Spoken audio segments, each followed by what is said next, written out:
everybody in this room is smarter than me when it comes to that. As you can see, my degree is in hotel restaurant management. That's because I thought my dad was going to fire me when I was 19 years old.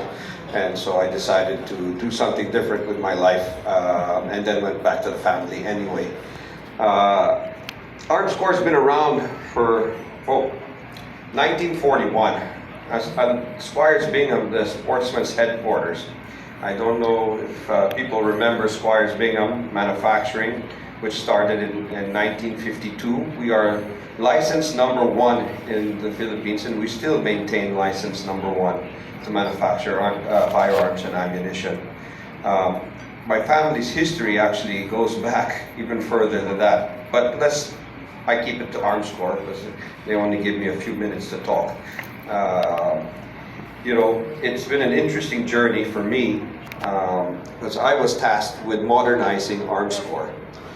We started off in the backyard of one of my grandfather's properties in Santa Mesa Heights in Marikina, and moved to our current location in 1958, where we started expanding. And if you ever come for a factory tour, I can show you where the original factory started and how we expanded outward in the same property, and now we have no more space. In fact, tomorrow I'm flying over Bataan looking for more property as we expand our operations. We employ worldwide almost 2,000 employees. Actually, that's too many. I like to provide employment, but we're talking about metallurgy and working with robotics now, right? That's the theme here.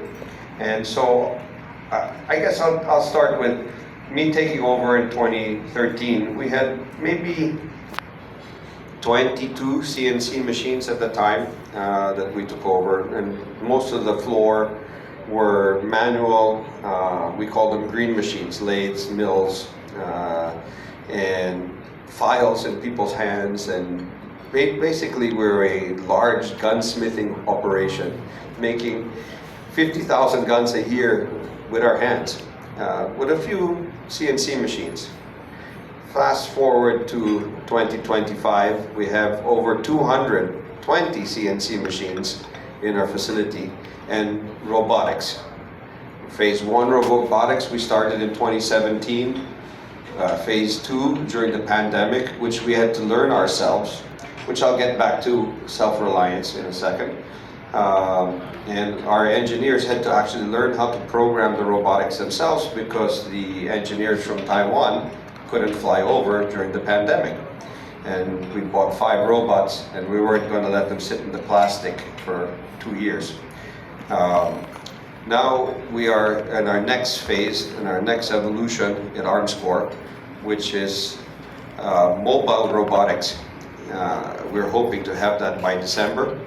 Obviously it's something new, so everything in manufacturing, for those of you who are in manufacturing know that there's always delays.